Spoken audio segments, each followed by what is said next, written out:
ባህላዊ የሙዚቃ ቡድን አባላት ፈጠን እያላችሁ ኑልን።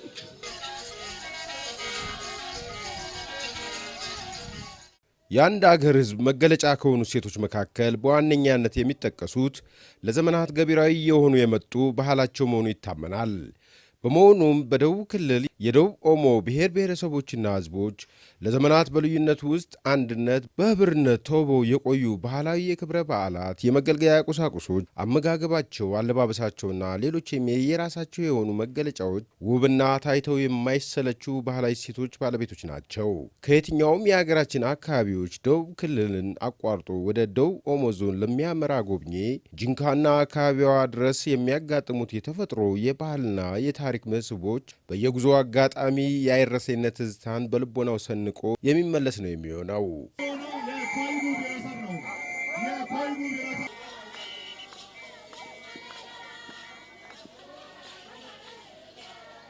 የዞኑ ብሔር ብሔረሰቦችና ሕዝቦች ዘመን ተሻጋሪ የሆኑ ባህላዊ እሴቶቻቸውን በመጠበቅና በመንከባከብ ለትውልድ ማስተላለፍ እንዲቻል በጂንካ ዩኒቨርሲቲ ጅምር ተግባራት እየተከናወኑ ይገኛሉ። የጂንካ ዩኒቨርሲቲ በጥር ወር 2011 ዓ.ም ማብቂያ ላይ በአይነቱ ልዩ የሆነውን ለመጀመሪያ ጊዜ ባህላዊ እሴቶች ለአንድነትና ለልማት በሚል መርህ ቃል ባህላዊ ፌስቲቫል አካሂዷል። የባህል ፌስቲቫሉ አንድምታም ከባህል ትውውቅ በዘለለ የዞኑ ሕዝቦች ይበልጥ የሚተዋወቁበትና የሚቀራረቡበት መድረክ በመፍጠር ለጋራ ጥቅማቸው እንዲቆሙ ያስችላቸዋል። ዩኒቨርሲቲው ለማህበረሰቡ የሰጠውን ልዩ ትኩረት ዩኒቨርሲቲው ማህበረሰቡንና በዩኒቨርሲቲ ውስጥ በመማር ላይ ያሉ ተማሪዎችን ወደ አንድነት ለማምጣት በማሰብ ያዘጋጀው ፕሮግራም ነው እና ይሄ ፕሮግራም በዞኑ ውስጥ ያሉ 16ቱ ብሔረሰቦች እነማን ናቸው? አሁን ተማሪው በስም ደረጃ ሊያውቃቸው ይችላል። በአካል በአለባበስ በአጋጌጥና በቋንቋቸው በአጨፋፈራቸው ለይቶ ስለማያውቃቸው የፕሮግራሙ ዋና ዓላማ እነዚህን 16ቱንም ብሔረሰቦች ከዩኒቨርሲቲው ማህበረሰብ ጋር ማስተዋወቅና ከዩኒቨርሲቲው ግቢ ውጪ ተማሪው ወደ ነበረበት አካባቢ ክልል ከተማ ሲመለስ የነዚህን 16ቱንም ብሔረሰቦች የተለያዩ ባህላዊ እሴቶች ጌጣጌጦች፣ አልባሳት እና የመሳሰሉ ነገሮችን ለተማሪዎቹ በቀላል ዋጋ ይሸጥ ነበር እና እንትኑ ፕሮግራሙ ሲዘጋጅ ማህበረሰቡ ፕሮግራሙ ላይ ለመሳተፍ ሲመጣ ከየቤታቸው ከየአካባቢያቸው የተለያዩ የእደ ጥበብ ውጤቶችን ይዞ መጥተው ለተማሪዎቹ በቀላል ዋጋ እንዲሸጡና ይሄ ደግሞ በዞኑ ውስጥ ያሉ ብሔረሰቦችን ባህልና ባህላዊ እሴቶችን በተለይ አካባቢ የማስተዋወቅ ስራ ከመስራት አኳያ ነው ፕሮግራሙ ተዘጋጀው። ይህ በዓል ያው ትስስር ለመፍጠር አሁን ከሚመለከታቸው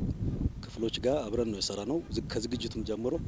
ስለዚህ የበለጠ አሁን በባህል ቱሪዝሙ በባህሉ ብቻ ሳይሆን በሌላውም ዘርፍ በጋራ መስራት የምንችላቸው ነገሮች ወደ የጋራ ስምምነት እየገባን መስራት እንደምንችል ሌሎች ትኩረት ሰጥተን እንሰራቸው ለምሳሌ ከሱካር ፋብሪካው ጋራ ከፓርኮች ጋራ ሌሎች ተቋማት ከአካባቢው ካሉት ተቋማት ኢንዱስትሪዎች ጋራ በጋራ ለመስራት ይህ ትልቅ መነሻ ይሆናል ብለን እናስባለን። የጂንካ ዩኒቨርሲቲ የሚገኘው በደቡብ ኦሞ ዞን ነው። ደቡብ ኦሞ ዞን ውስጥ ደግሞ 16 ነባር ብሔረሰቦችና ከተለያዩ የኢትዮጵያ ክፍል የመጡ ኢትዮጵያውያን የሚኖሩባት ናት። ከዚህ ነው እንግዲህ ይሄ ሀሳብ ይሄን የተለያዩ ብሔረሰቦችን የማገናኘት አብሮነታቸውን የማጠናከር ስራ እንዴት እንስራ ብለን ማሰብ ጀመር ነው። ብዙ መንገዶች አሉ። ህብረተሰቡን ለማቀራረብ ግንኙነታቸውን ለማጠናከር አንዱ መንገድ አድርገን የወሰድነው የባህል ፌስቲቫል ማዘጋጀት ነበረ። በባህል ፌስቲቫል ውስጥ ምን ይካተት የሚለው ውይይት ሲነሳ 3 ነገሮች ላይ ያተኮረ ነው። አንደኛው ሙዚቃ ነው። ፌስቲቫሉ የምግብ ፌስቲቫልም እንዲሆን ፌስቲቫሉ የእደ ጥበብም ጭምር እንዲሆን ተስማማን ማለት ነው። የመቀራረብ የመቻቻልና የአብሮነት ባህል ሊሰርጽ የሚችልባቸውና ህዝቦች በጋራ እንዲሳተፉ ከሚያደርጋቸው መካከል የባህል ፌስቲቫል እንደሆነ ይታመናል። የጂንካ ዩኒቨርሲቲ የባህል ፌስቲቫሉን ያዘጋጀው 3 ዓላማዎችን ታሳቢ በማድረግ ነው። ደቡብ ኦሞ የተለያዩ ብሔር ብሔረሰቦች የሚኖሩበት አካባቢ ነው። ከተለያዩ ቦታ የመጡ ሌሎች ህዝቦችም አሉ። ስለዚህ እነዚህን ህዝቦች ተቀራርበው የበለጠ ተቻችሎ ተቀራርበው ባህሉን አንዱ የሌላውን አውቆ የሚኖርበትን ሁኔታ ለማመቻቸት ነው። ሁለተኛው ያለውን ባህል የበለጠ ለማስተዋወቅ ነው። ለማያውቁት ሌሎች ዓለማት ላሉት ባህሉን በደንብ አውቀውበት ለሌሎቹም ተምሳሌት ሆኖ ባህል መንከባከብ አለብን፣ መጠበቅ አለብን እንዳይጠፋ። ስለዚህ ያም ማስተዋወቅ ነው። ሁለተኛ ባህሉን መንከባከብ መጠበቅ፣ ለቀጣዩ ጄኔሬሽንም ይህን ትክክለኛውን መረጃ ማስተላለፍ ስላለብን ነው። አራተኛ አሁን ለመጀመሪያ ጊዜ የምናዘጋጀው ይሄ ፌስቲቫል በቀጣይ ዓመታት ምክንያቱም አካባቢው የቱሪስት መስህብ ከመሆኑ የተነሳ ለአካባቢው ማህበረሰብ ገቢ ምንጭ ሊሆን ይችላል። በሰፊው ወደፊት በሚቀጥሉ ዓመታት ሲዘጋጅ የገቢ ምንጭ ሊሆን ይችላል በሚል ታሳቢነት ነው። የመጀመሪያውን ተነሳሽነቱን የጂንካ ዩኒቨርሲቲ ወስዷል። በቀጣይ ሌሎች አካላትም ተሳትፈውበት የበለጠ ገቢ ለአካባቢው ማህበረሰብ የሚያገኝበትን ሁኔታ ማመቻቸት ይቻላል።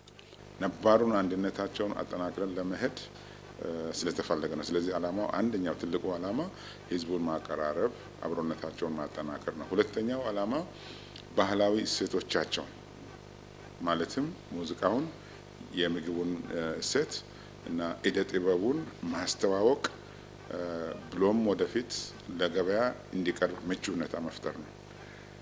ኢትዮጵያ ውስጥ ገና ብዙ አልተሰራም። በሌላው ዓለም ለምሳሌ ወደ ምዕራቡ አፍሪካ ብንሄድ የናይጄሪያዎች እደ ጥበብ ውጤቶች በአሜሪካና በአውሮፓ ገበያዎች ላይ ይገኛሉ። የናይጄሪያዎችና የሌሎች አፍሪካ አገሮች ምግቦች በሆቴል የሚቀርቡባቸው ቦታዎችም አሉ። ስለዚህ ደቡብ ኦሞ ላይ ከዚህ ከ16ቱ ብሔረሰብና ከሌላው የምናገኘው የምግብ አይነት ነገ በሆቴል ሊስተናገድ የሚችል የምግብ አይነት ሊሆን ይችላል። ስለዚህ ይህንን ማሳደግ በነገራችን ላይ እዚህ አካባቢ ያለው ምግብ አይነት ናቹራል ነው። ባህላዊ እሴት ለሰላምና ለጋራ ልማት በሚለው መርህ ደረጃ እንደ ፌስቲቫል ሆኖ ሲከበር በብሔረሰቦቹ መካከል ያለውን ትስስር በአንድ መልኩ ያጠናክራል፣ በሌላ መልኩ ደግሞ ከሌላ ማህበረሰብ ጋር ያላቸውንም ቁርኝነት የሚያሳይ ነው። በተለይ በዚህኛው ሂደት ምንድነው የተወሰነ ነገር ተደርጓል። በየብሔረሰቡ በሚኖሩባቸው አካባቢ ላይ የተሰማሩ ኢንቨስተሮች ወይም በንግዱ ስራ ላይ የተሰማሩ የንግዱ ማህበረሰብ ሳይቀር የብሔረሰቡ ባህልና ባህላዊ እሴት በዚህ ፌስቲቫል ላይ መታየት እንዲችል የራሳቸውን እገዛ ያደርጉ ነበር። ለምሳሌ ሀመር ላይ እንደ ምሳሌ ልናስቀምጥ እንችላለን። የሀመር የንግዱ ማህበረሰብ በጋራ ተሰባስበው በብሔረሰቡ ዘንድ የተለመደውን ወጠሌ ሰርቶ ማሳየት እንዲችሉ ፍየሎች ገዝቶ ነበር የሰጧቸው እና ሌሎችም በወረዳ ደረጃ ያሉ የንግዱ ማህበረሰብም የብሔረሰቡን ባህል ከማሳደግ እንዲተዋወቅ ከማድረግ አኳያ የትራንስፖርት አገልግሎት የቻሉላቸዋል። ከተለያዩ የአገሪቱ ክፍሎች መጥተው ጂንካ ዩኒቨርሲቲ ትምህርታቸውን የሚከታተሉ ተማሪዎች ቀደም ሲል ስለ ዞኑ ብሔር ብሔረሰቦችና ሕዝቦች በወሬ ደረጃ የሰሙትን ህብረ ብሔራዊነት በአካል ቀርበው በማየታቸው የአብሮነትና የመቻቻል ባህላቸውን በሚከተለው መልኩ ገልጸውታል። ጂንካ እንግዲህ ሲባል ነበር 16 ብሔር ብሔረሰቦችና 16 ባህል እንዳላቸው የምናውቀው በዝም ብሎ በወሬ ነበረ። እኛም አሁን በተግባር ጂንካ ዩኒቨርሲቲ በተግባር አሰባስቦ አሳይቶናል እና በጣም ደስ የሚል ነው። 16ቱንም ብሔር አይተናል፣ አለባበሳቸውን አይተናል፣ የምግብ አወሳሰዳቸውን አይተናል፣ ባህላቸውን፣ ጌጣጌጣቸውን፣ ሁሉ ነገሮችን አይተናል እና በጣም ደስ የሚል ነገር ነው። ስለ ደቡብ ኦሞ የሰማሁት ነገር ብዙ ብሔር ብሔረሰቦች የሚኖሩበት ዞን ነች እና የፍቅር ሀገር የሆነች ጂንካ ከተማ እየተባለ ስሰማ ነበር። እዚህ ከተማ ወተን ስንመጣም ከግቢ ወተን ከነሱ ጋር ያለን ሪሌሽን የኑሮ ተቻችለን የመኖራችን ሁኔታ በጣም ከፍተኛ የሚያስደስት ነው ማለት ነው። ኦሞ በአጠቃላይ ስሰማ ፍቅር ሀገር እንደሆነ አውቃለሁ። እዛ ሁኜም ግን ጂንካን ሰምቼ አላቅም። ርቀቷን ስሰማ በጣም አሳስቦኝ ነበር። ከመጣው ግን እኔ የ1000 ኪሎ ሜትር ነው እጄ የመጣሁት።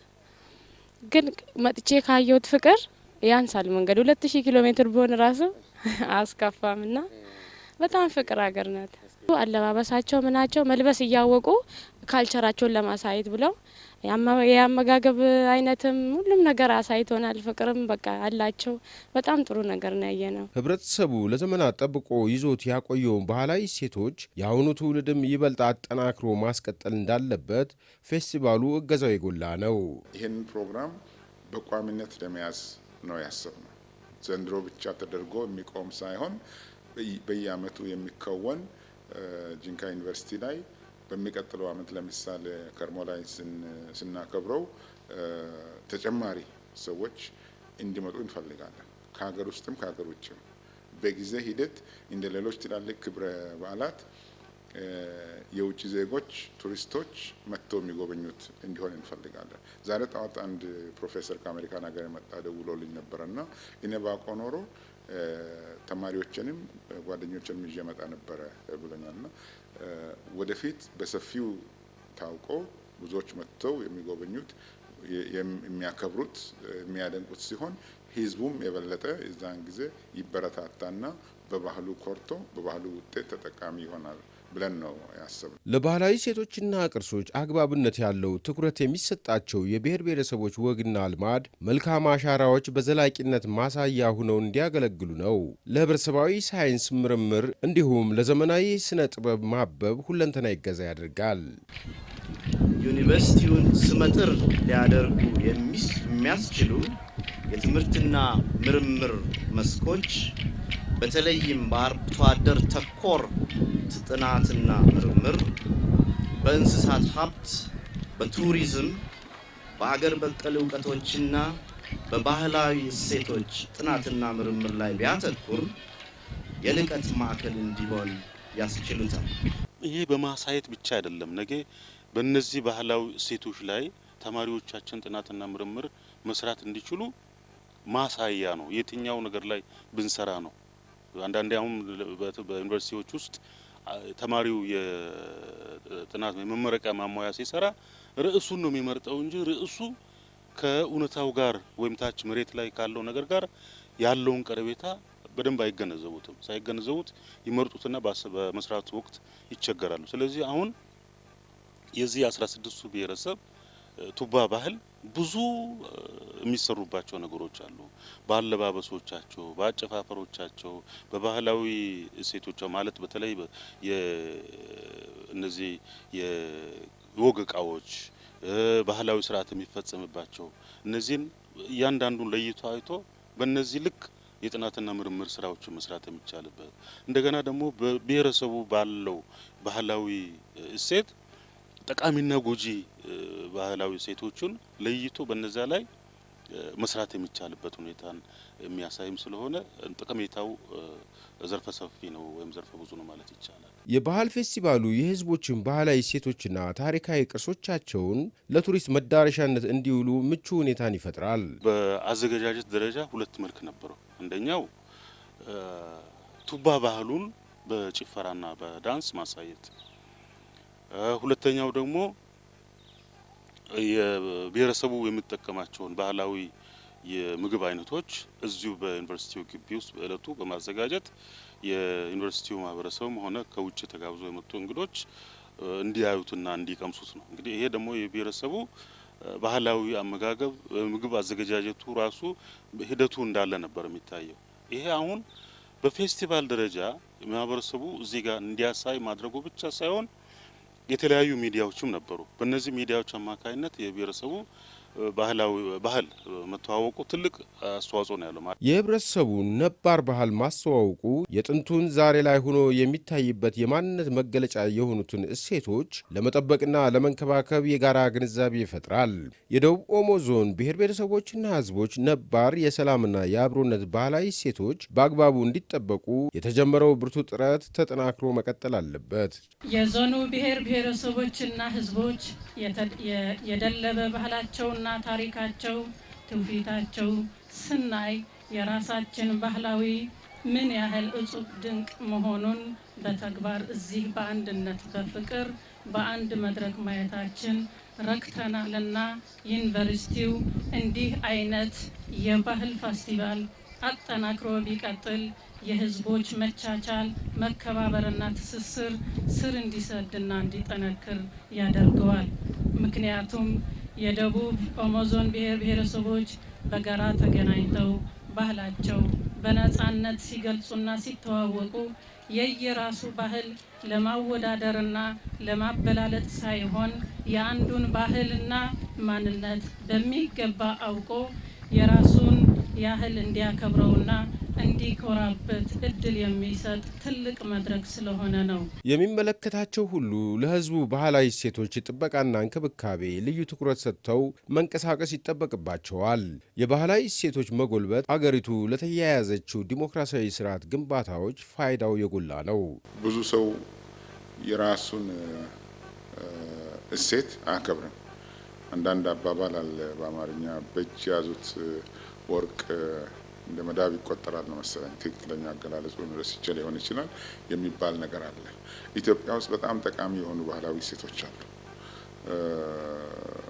በምግቡም ባለባበስም አካባቢ ቢታይ በርካታ የሆኑ ባህላዊ እሴቶች ዳብረው ለልማት አስተዋጽኦ ሊያደርግ የሚችሉ የገቢ ምንጭ የሚሆኑ አሉ። ግን ትኩረት አንሰጣቸው። እኛ እምነት የምናደርገው የምናከብረው እና የምንወደው ከውጭ የሚመጣው ነው። በዚህም የተነሳ እያጣናቸው ነው የመጣ ነው እና በዚህ አጋጣሚ እኛ ህብረተሰቡ የራሱን እንዳይጥል ነው።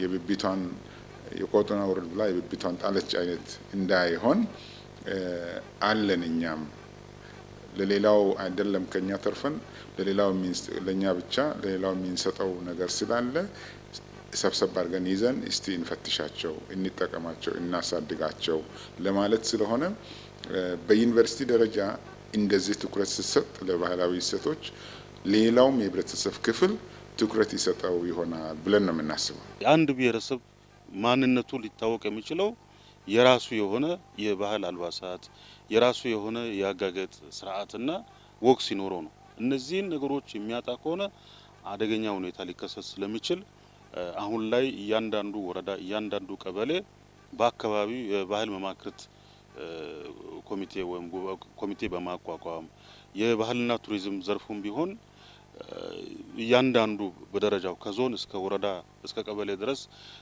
የመንግስት አስፈጻሚ አካላት ለባህል ስራው ትልቅ ትኩረት በመስጠት ይህንን የህብረተሰቡን ማንነት መገለጫ የሆነውን ባህላዊ እሴቱን ከማጣቱ በፊት ርብርብ ሊደረግበት ይገባል። የያዙትን ባህል ጠብቀውት ለሚቀጥለው ትውልድ ማስተላለፍ፣ አሁን ላለው ማስተማር የህብረተሰቡ ሚና አለው።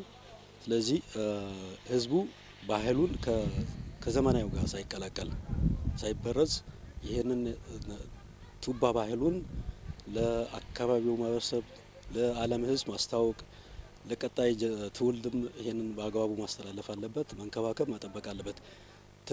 ትልቅ እሴት ነው፣ ትልቅ ገቢ ነው፣ ትልቅ ሪሶርስ ነው ለህብረተሰቡ። ስለዚህ ህዝቡ ይሄን አውቀው ተገቢውን ጥንቃቄ እንክብካቤ እንዲያደርግ ጥሬን አስተላልፋለሁ።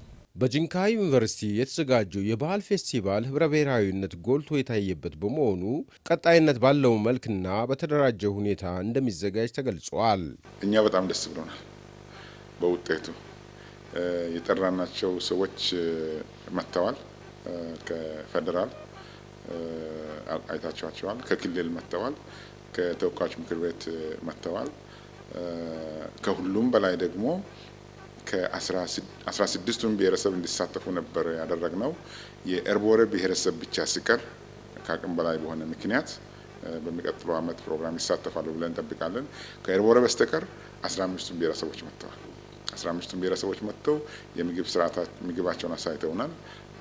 ባህላዊ ጭፈራቸውን አሳይተውናል። ኢደ ጥበባቸውን አሳይተውናል። በተሰጣቸው ቦታ ማለት ነው። በዚህ ጂንካ ዩኒቨርሲቲ እጅግ በጣም ረክቷል። የመጡ እንግዶችም እጅግ በጣም ረክተዋል። ደስታቸውንም ገልጸዋል። በንግግርም ገልጸዋል። ወደ ኋላም በግልም ገልጸውልናል። ከሄዱ በኋላም ስልክ ደውሎ የነገሩን በርካታ ሰዎች አሉ። ምን ያክል ደስ እንዳላቸው፣ ትልቅ ስራ እንደተሰራ አመላክተዋል። ከሁሉም በላይ እኔ በግሌ ያስደሰተኝ የህብረተሰቡ አክሽን ነበር። እዛ የግንኙነታቸው አግባብ እጅግ በጣም ደስ ይል ነበረ። ትዝ ይላችሁ እንደሆነ አንድ የሀመር ሙዚቃ ሲከፈት ሁሉም ነው የገባው። የተጠበቀው የተወሰኑ ልጆች ሊጫወቱት ነበረ። ከዛ ሀመሮች ገቡና መጨፈር ሲጀምሩ እያንዳንዱ ብሔረሰብ እየገባ ሲጨፍር ህብረ ብሔራዊነቱን እንዴት እንደገለጸው ለማስረዳት ቃላት ያጥረኛል። ይሄ ትልቅ ሞመንት ነበረ ለኔ። ይህ እንግዲህ በዩኒቨርሲቲያችን ለመጀመሪያ ጊዜ ያዘጋጀ ነው። የዩኒቨርሲቲው ወደዚህ አካባቢ ሲመጣ ከመማር ማስተማሩ ጎን ለጎን የአካባቢውን ማህበረሰብ ባህልና ወግ የማዳበር የማጠንከር ትልቅ ኃላፊነት ያለው ተቋም ነው። ስለዚህ በቀጣይም በየጊዜው ወቅታዊ ጊዜውን ጠብቆ በተጠናከረ መልኩ ከዚህ በተለየ በተጠናከረ መልኩ የምናዘጋጅበትና የቱሪስት መስህብ እንዲሆን የተለያዩ የውጭም የሀገር ውስጥ ቱሪስቶች ይህን ወቅቱን ጠብቀው የእኛን ዩኒቨርሲቲ የሚጎበኙበት እንዲሁም የተለያዩ ባህላዊ ክንዋኔዎችን የምናሳድግበትም ይሆናል የሚል ተስፋ ይዘን እቅድም ይዘን ወደ ተግባር ገብተናል። ጅምር ቢሆንም ጅምራችን እንደ ጀማሪነት ሳይሆን በጣም ብዙ ልምድ እንዳለው ነበር ያዘጋጀ ነው። የተሰጠው ፊድባክም እሱ ስለነበር ይበልጥ አጠናክረን በቀጣይ በጂንካ ዩኒቨርሲቲ አዘጋጅነት የተከበረው የደቡብ ኦሞ የባህል ፌስቲቫል የዞኑ ብሔር ብሔረሰቦችና ሕዝቦች ባህላዊ እሴቶቻቸውና ታሪካዊ ቅርሶቻቸው እንዲጎለብቱ ከሀገር አልፎ የዓለም አቀፍ የአምባሳደርነት ሚና እንዲጫወቱና ከፍተኛ የቱሪስት መስህብ በመሆን የገቢና የፈጠራ ምንጭ እንዲሆኑ ያግዛል። በህብረተሰቡ ዘንድም ቀናና አዎንታዊ አስተሳሰብ በማምጣት የሕዝቡን ሰላማዊ የእርስ በርስ ግንኙነት በማጠናከር አንዱ ከሌላው ልምድ የሚያካብትበትን የአስተሳሰብ አድማስ ያሰፋል። የአገር ፍቅር ስሜትንም ከመፍጠር ባሻገር ለእድገትም በር ከፋች በመሆኑ እንዲህ አይነቱ ፌስቲቫል ልናበለጽጋቸው ይገባል።